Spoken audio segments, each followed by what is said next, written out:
Hi, I want to talk to you about dementia, just to inform you of the dangers of ignoring unusual memory changes in the ones that you love. My mother was very unforgetful. It was not the usual forgetting that happens with age, and we found out that she had dementia. It was in her late 70s when we discovered it, and it happens as early as age 65. I was ignorant to dementia, had not heard about it before, but it's similar to the terms senility and Alzheimer. If discovered early, medicine can slow the process, but there is no cure. Today I would like to give you some information about the following.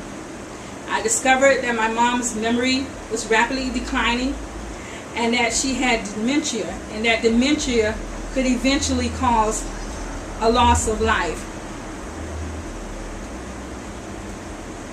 Dementia is not a disease.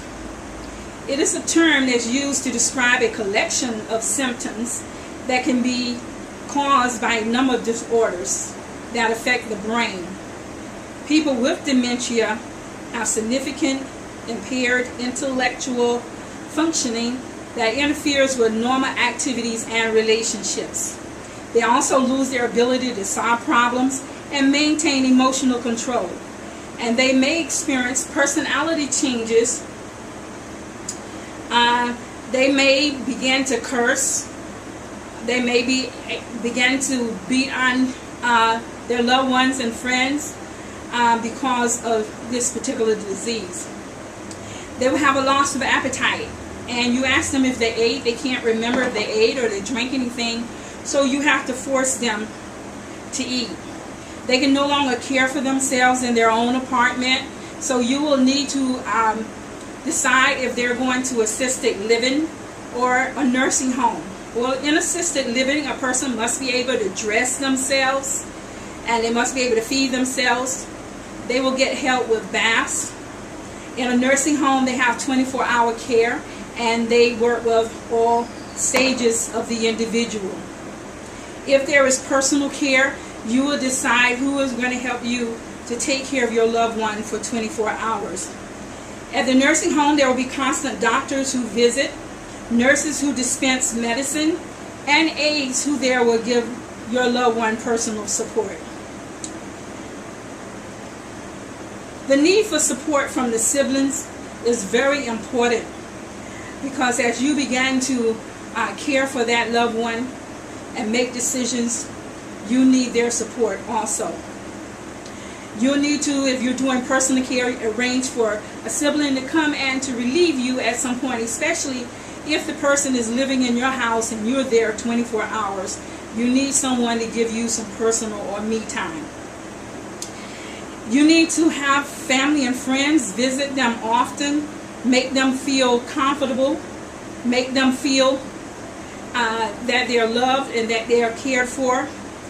It may become a time that you have to make decisions for your parents. I don't know, they may have a house or car or other business that need to be taken care of, and they can no longer remember how to do this.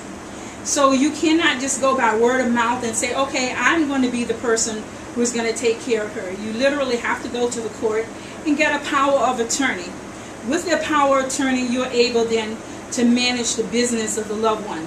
There are several types of power attorneys, and the court will decide which one is best depending on the mental abilities of your loved one, along with any assets that they may own.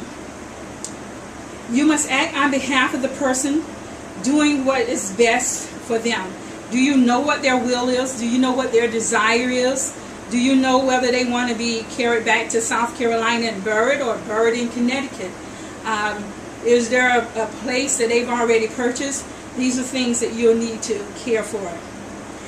You need to talk to the doctor. Get all the facts. Can the person continue to care for themselves? How will the dementia progress over time? How will the side effects of their medicine affect the individual? You need to talk with your siblings. You need to keep them updated on anything that's happening with that loved one, and it helps to keep a healthy family. Sometimes you will have to make a quick decision on behalf of that loved one, so you need to be ready. So today we have learned what dementia is. We need to act to get our loved ones to either assisted living or nursing home, or decide if we're going to personally care for that loved one. We need to research and understand all the dangers surrounding it. We need to obtain a power of attorney where needed. Again, a power of attorney is a document that allows one to appoint a person or organization to handle their affairs while they are unable to mentally do so. Today, I call you to action. I challenge you to stand up for that loved one who is dealing with dementia or senility or Alzheimer, and do what is best for them. Thank you.